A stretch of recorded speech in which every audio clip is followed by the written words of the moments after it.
श्रीरामेति परम जाप्यं तारकं ब्रह्म संज्ञकम् ब्रह्महत्यादि पापघ्नम् इति वेदविदो विभु। नमो वेदान्तनिष्ठाय योगिने ब्रह्मवादिने माया भय निस्ताराय प्रपन्नजन सेविने। रामं भजामि रामं स्मरामि रामहं नमामि रामस्य दासोऽहम्। आज भगवान की कृपा और करुणा से और श्रीमद् वाल्मीकि रामायण के बालकांड का द्विचत्वारिंश मतलब 42वां सर्ग ले रहे हैं। इस सर्ग की विषय वस्तु है अंशुमान और भागीरथ की तपस्या। ब्रह्मा जी का भागीरथ को अभिष्ट वर देकर गंगा जी को धारण करने के लिए भगवान शंकर को राजी करने के निमित्त प्रयत्न करने की सलाह देना। काल धर्मं गते राम सगरे प्रकृति जनाः राजानं रोचयामासूरन् सुमन्तं सुधार्मिकम्। श्री राम जी महाराजा सगर की मृत्यु हो जाने पर प्रजाजनों ने परम धर्मात्मा अंशुमान को राजा बनाने में रुचि प्रकट की। मतलब उसको अंशुमान को राजा बनाने के लिए प्रजाजनों ने अपना अभिमत दिया। स राजा सुमहायानासीदं शुमान रघुनंदन। स राजा सुमहानासीदं शुमान रघुनंदन। तस्य पुत्रो महानासीद दिलीप इति विश्रुतः। रघुनंदन अंशुमान बड़े प्रतापी राजा हुए।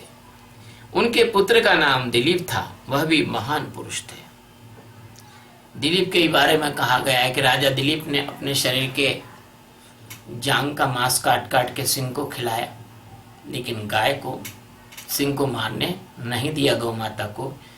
और भगवान प्रकट हो गए, उनकी परीक्षा लेने आए थे, तो उन्होंने भी उनका भी कीर्तिमान, राजा दिलीप का जो कीर्तिमान है वो बहुत उज्जवल है।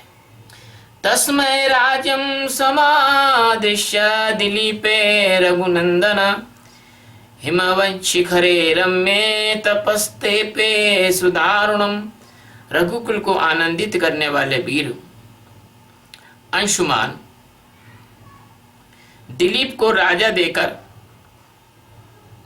हिमालय के रमणीक शिखर पर चले गए और वहां अत्यंत कठोर तपस्या करने लगे। किसके लिए? गंगा मां के अवतरण के लिए। तादृशशतसहस्रं वर्षाणि सुमहायशः तपोवनागतो राजा स्वर्गं लेवे तपोधना। महान यशस्वी राजा अंशुमान ने उस तपोवन में जाकर 32,000 वर्षों तक तप किया और तपस्या के धन से संपन्न हुए नरेश ने वहीं शरीर को त्याग कर स्वर्गलोक प्राप्त किया। अब आप सोच सकते हो कि एक वंश परंपरा पूरी गंगा को लाने के लिए तपस्या करने लगी, और आज के जो लोग हैं अपने पूर्वजों के लिए क्या वो इतना करते हैं? क्या ऐसा करते तो आज के लोग अगर ऐसा करते हैं तो भगवान राम का जो मंदिर था ये पहले नहीं बन गया होता। अगर ये लोग ऐसी तपस्या करते, ऐसा प्रयास करते, तो क्या विक्रमादित्य को मंदिर बनाने की आवश्यकता पड़ती उसके पहले ही मंदिर जब मंदिर मतलब प्रकृति के प्रकोप से भी टूटा हो या कुछ भी ऐसा हुआ हो, जर्जर हुआ हो, कमजोर हुआ हो, तभी बनता।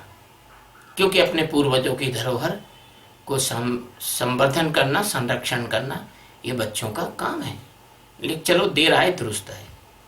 तो इनको देखकर हमको ये शिक्षा लेना चाहिए कि अंशुमान ने तपस्या की, फिर उनके पुत्र दिलीप ने तपस्या की।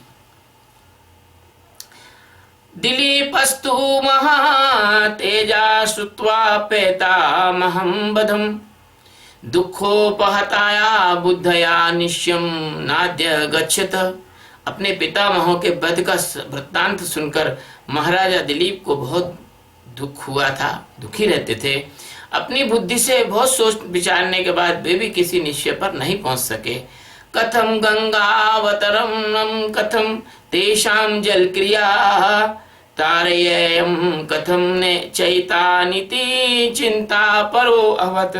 वे सदा इसी चिंता में डूबे रहते थे कि किस प्रकार पृथ्वी पर गंगा का उतरना संभव होगा, कैसे गंगा जल द्वारा अपने पूर्वजों को श्रद्धांजलि जलांजलि दी जाएगी, किस प्रकार मैं अपने पितरों का उद्धार कर सकूंगा।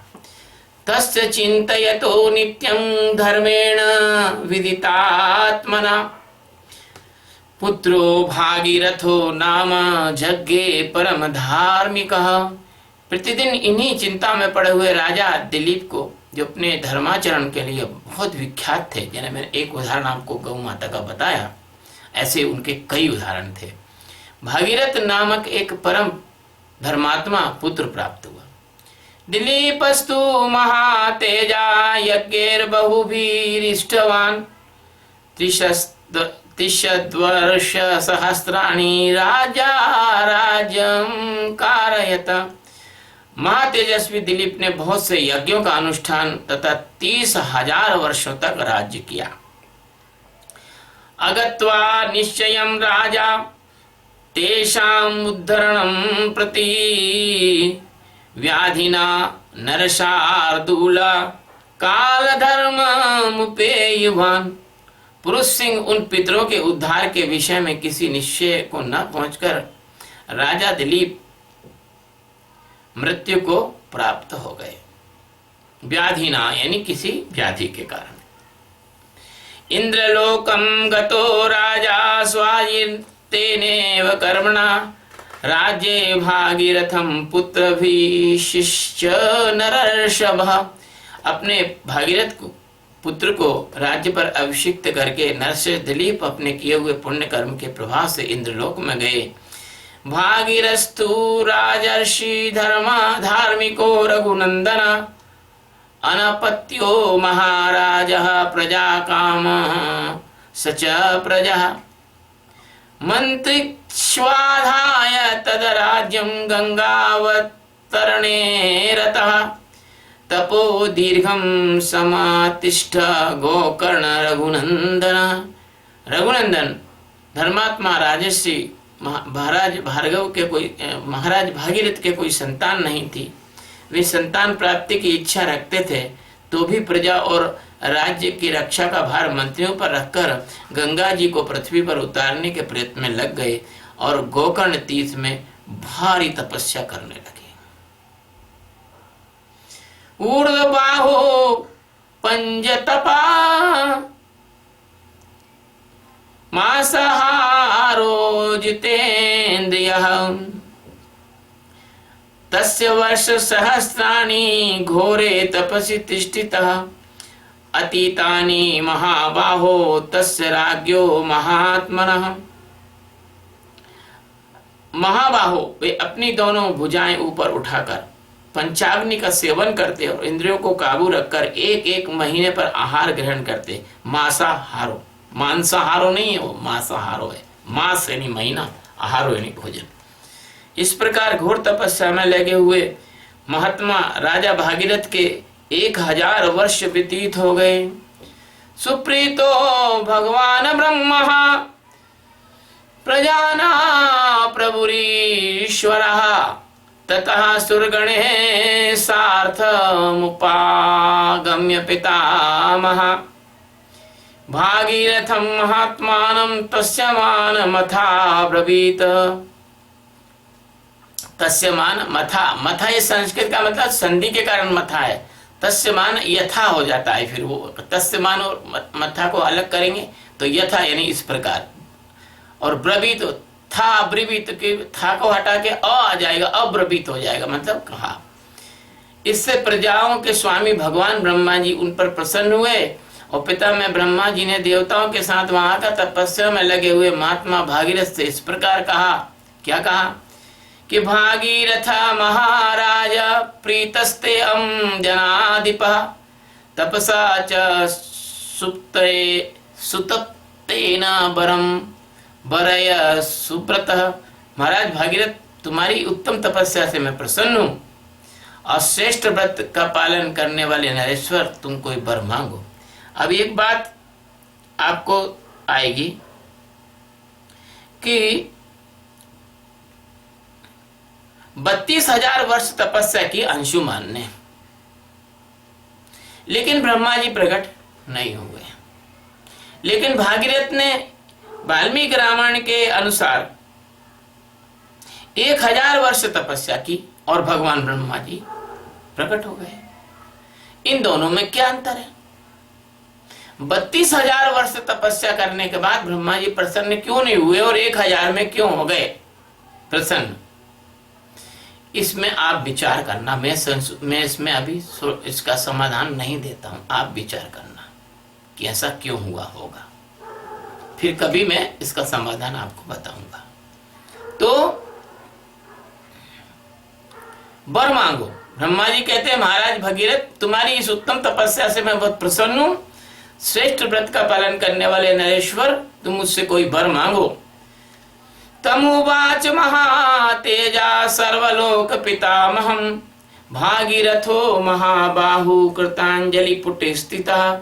तब महातेजस्वी महाबाहु भागीरथ हाथ जोड़कर उनके सामने खड़े हो गए तथा सर्वलोक पितामह ब्रह्मा जी से इस प्रकार बोले, यदि मैं भगवान प्रीतो यदस्ति तपसा फलम सगरस्त्यात्मजा सर्वे मत्त सलिलमाप्नुयुः।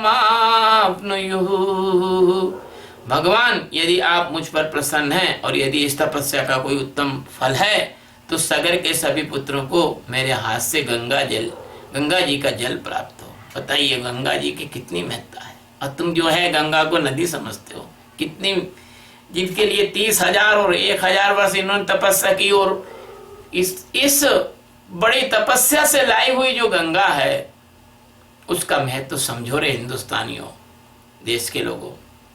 तो गंगाया सलिल किलने भस्मन्येषा महात्मनां स्वर्गम गच्छेयुरत्यंतम सर्वे च प्रपितामह। इन महात्माओं की भस्म राशि से के गंगा जी के जल से भीग जाने पर मेरे उन सभी प्रपितामहों को अक्षय स्वर्गलोक मिले। अक्षय स्वर्गलोक मतलब वो वहां से स्वर्गलोक से कभी पतित ना हो। देवयांचेह संतत्ये नावसीदेत कुलम न चः इक्ष्वाकुलां कुले देवा एष मेस्तु बरः परा। देव, मैं संतति के लिए भी आपसे प्रार्थना करता हूँ, हमारे कुल की परंपरा कभी नष्ट न हो। भगवान, मेरे द्वारा मांगा हुआ उत्तम वर संपूर्ण इक्ष्वाकु वंश के लिए लागू होना चाहिए। बताइए, उन्होंने कहा कि हमारे वंश की कोई परंपरा कभी नष्ट न हो। इससे सिद्ध होता है ब्रह्मा जी ने जब वरदान दिया है तो आज भी भगवान राम का वंश इस भारत भूमि में मौजूद है, कभी नष्ट नहीं हो सकता। ये बात वाल्मीकि रामायण भी सिद्ध करती है। लोग कहते ना, अरे राम का कौन सा उत्तराधिकारी है, राम के कौन वंशज है, लाओ। अरे हैं वंशज राम के वंशज हैं। वो जयपुर घराना जो कुशवाहा है, कछवाहा है, कछवाहा राजा जो जयपुर के हैं वो भगवान राम के वंशज हैं। जिस दिन से मुझे पता लगा, मेरी आंखें उनके आदर में झुक गई, मेरा सिर उनके आदर में झुक गया। वो कैसा भी हो, हमारे राम के वंशज हैं, हमारे लिए सदैव पूजनीय है, सदैव पूजनीय है वो। अरे राम का नाम लेने वाले हमारे लिए पूजनीय है, राम का भजन करने वाले हमारे लिए पूजनीय है। तो जिनके शरीर में राम का खून दौड़ रहा है, भगवान राम का, वो तो हमारे पूजनीय हैं ही हैं, हमेशा रहेंगे। तो ये जो ब्रह्मा जी ने जो वरदान दिया, इक्ष्वाकु कुल का नाश कभी नहीं हो सकता। जब तक ये धरती रहेगी तब तक राम के वंश रहेंगे। तो उन्होंने क्या कहा कि मेरे कुल की परंपरा कभी नष्ट ना हो। ऐसा ना हो कि मेरे कुल में कोई कुल दीपक ना हो, मेरे वंश को बढ़ाने वाला कोई ना हो, हमारा कुल हमेशा चलता रहे। और ये मैं अपने लिए नहीं कह रहा हूं, ये उत्तम वर संपूर्ण इक्ष्वाकु वंश के लिए लागू होना चाहिए। ये ब्रह्मा जी से वरदान मांगा है राजा भागीरथ ने। उक्त वाक्यम तु राजानम सर्वलोक पितामह प्रत्युवाचा शुभाम वाणी मधुरा मधुराक्षराम। तब भागीरथ के ऐसा कहने पर सर्वलोक पितामह ब्रह्मा जी ने मधुर अक्षर वाली परम कल्याणमयी मीठी वाणी से कहा। ब्रह्मा जी की जो वाणी है, ओहो, ब्रह्मा जी की वाणी जैसी तो दुनिया में कोई वाणी नहीं। ब्रह्म गिरा, उससे मीठा कुछ नहीं, उससे गंभीर कुछ नहीं, उससे आनंददायी कुछ नहीं, उससे ज्यादा अभयकारी कुछ नहीं। वो सब कुछ उस सृष्टि उनके द्वारा उत्पन्न की है। वो उस सृष्टि के भाग्य विधाता हैं। तो वो तो बिल्कुल अद्वितीय है, उन जैसा कोई है नहीं। तो मनोरथों और महानेश, इतनी वाणी में कहा उन्होंने, क्या कहा कि मनोरथो महानेश भागीरथ महारथ एवं भवतु भद्रम ते इक्ष्वाकु कुल वर्धना। मनोरथो महानेश भागीरथ महारथ एवं भवन्तु भद्रं ते इक्ष्वाकु कुलवर्धना।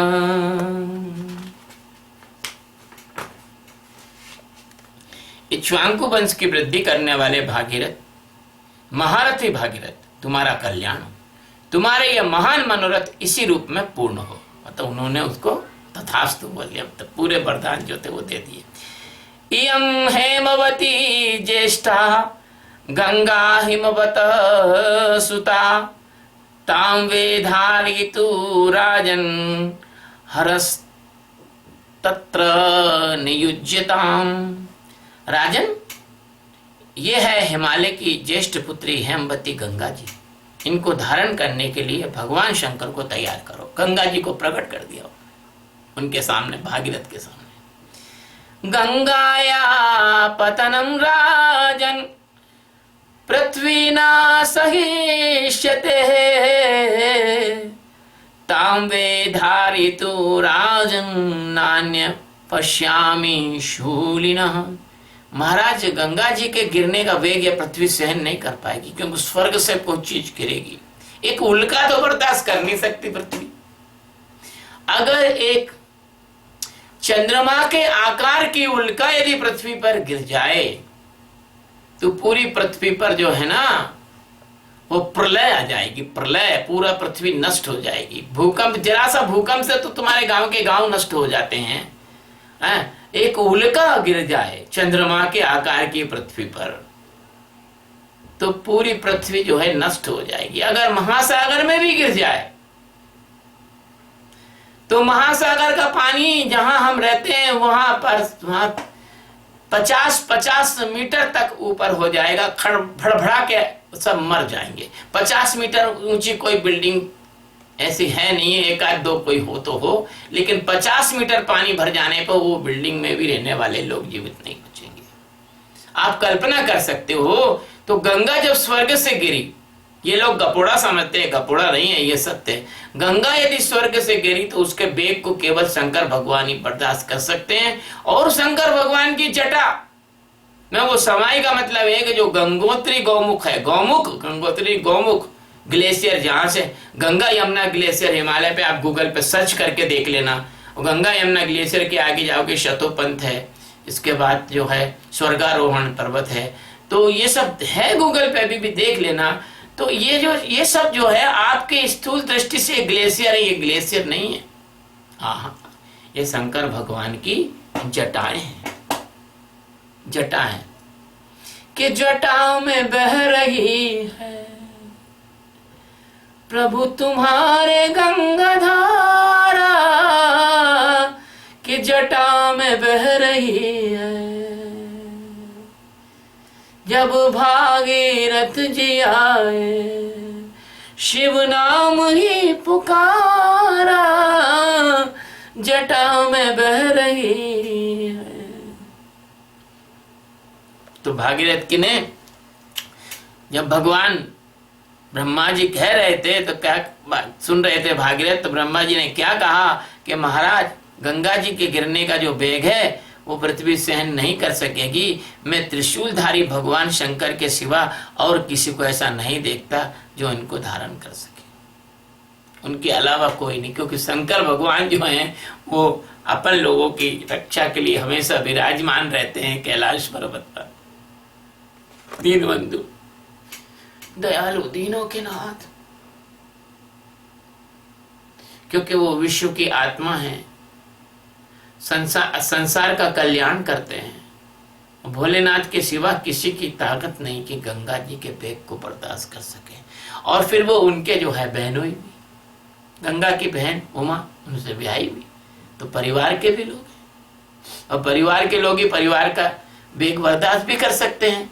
और भगवान का सामर्थ्य तो किसी की ताकत नहीं है कि कोई भगवान के सामर्थ्य के बारे में वर्णन कर सके, क्योंकि ये तो शिव महिमन स्तोत्र में लिखा हुआ है कि असितगिरी समस्या कजलम सिंधु पात्र, यानी पूरे समुद्रों को स्याही बनाओ, 7 समुद्र की मसी करो, और लेखनी सब वनराज और सारे जितने जंगल है उनकी कलमें बना लो, और सरस्वती माता और गणेश जी दोनों हाथों से लिखते रहे, तो भी करोड़ों वर्ष तक भी भगवान का गुणगान नहीं पूरा कर सकते, लिख नहीं सकते हैं। ऐसे तो हैं भगवान शंकर, तो वो ही इसको धारण कर सकते हैं। तमेक मुक्त्वा राजानं गंगां चाभास्य लोककृत, जागाम दिव्यं देवे सर्वः सह मरुद्गणे। राजा से ऐसा कहकर लोक सृष्टा ब्रह्मा जी ने भगवती गंगा से भी भागीरथ पर अनुग्रह करने के लिए कहा। इसके बाद वे संपूर्ण देवता और मरुद गणों के साथ स्वर्ग लोक की ओर चले गए। धन्य है भागीरथ। आज भागीरथ की वजह से इस भारत भूमि में गौमुख से लेकर और गंगा सागर तक माँ गंगा प्रवाहित होती है। और जैसे माँ अपने बच्चों पर कृपा करती है, उनके अपराधों को क्षमा करती है, ऐसे वो भी क्षमा करती है। तुम चमड़ा डाल देते हो, तुम गंदगी डाल देते हो, तुम खून डाल देते हो, तुम मांस डाल देते हो, तुम मलमूत्र डाल देते हो, क्योंकि तुम्हारे जैसा उद्दंड और मूर्ख दुनिया में कोई नहीं है। तुम अपनी माँ बड़े हो गए, अपनी माँ की गोद में विष्ठा करोगे क्या, पेशाब करोगे। छोटे बच्चे तो चलो ठीक है, लेकिन तुम अभी भी बहुत, क्या कहूँ कि नालायक हो। कानपुर के आसपास जाके देखो, गंगा बहुत गंदी कर दी तुमने। वहां भट्टियां दहक रही हैं, भट्टियों में जो है जानवरों की चर्बी पिघल रही है, उसकी गंदगी गंगा में जा रही है। उस चर्बी से जो है घी बन रहा है, तो लुब्रिकेंट बन रहा है, तो गम बन रहा है। तो तुमने गंगा को क्या कसाई खाना बना लिया, गंगा को तुमने नाला बना लिया। दिल्ली में देखो यमुना की हालत क्या खराब है, कितनी खराब है। यमुना भी गंगा जैसी माँ, पवित्र माँ है।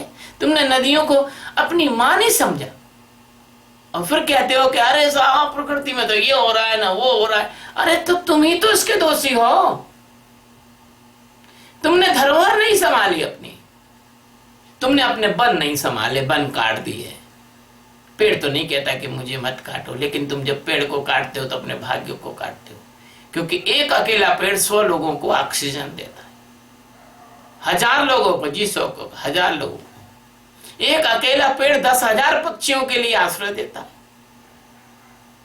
हजारों पक्षी आते हैं, घोंसला बनाते हैं, बच्चे देते हैं, उड़ जाते हैं। एक अकेला पेड़ अपनी टहनियां सूखने पे तुमको लकड़ी देता है, फल देता है, ना जाने क्या क्या देता है। लेकिन तुम जैसे, मुझे क्षमा करना मैं कहूंगा, नालायक लोग हो तुम, एहसान फरामोश लोग हो तुम, कृतज्ञ लोग हो तुम, दुष्ट हो, राक्षस हो तुम। न तो तुमने गंगा की पवित्रता जानी, न तुमने यमुना की पवित्रता जानी, न वृक्षों की पवित्रता जानी, न वनस्पतियों की पवित्रता जानी। तुमने जाना सिर्फ यही है कि सीमेंट के जंगल कैसे बनाए जाएं, सड़कें कैसे बनाई जाएं, पेड़ों को खूब बेरहमी से काटा तुमने। एक पेड़ एक महर्षि, एक ऋषि के समान है। अरे हमारे आयुर्वेदिक ऋषि मुनि किसी पेड़ की जड़ या पत्ती भी लेते थे तो पहले उसकी वंदना करते थे, प्रणाम करते थे, नाक रगड़ते थे, इसके बाद वो लेते थे, और उससे उस श्रद्धा पूर्वक ली गई औषधि मरीज के को फायदा देती थी। ये वाइब्रेशन भी बहुत जरूरी है, इसको कहते हैं आध्यात्म। तो आज भगवान की कृपा से ये 42वां सर्ग पूरा हुआ। इत्यार्षे श्रीमद् रामायणे वाल्मीकि आदि काव्ये बालकांडे 42वां सर्गः। इस प्रकार वाल्मीकि निर्मित आर्ष रामायण आदि काव्य के बालकांड में 42वां सर्ग पूरा हुआ।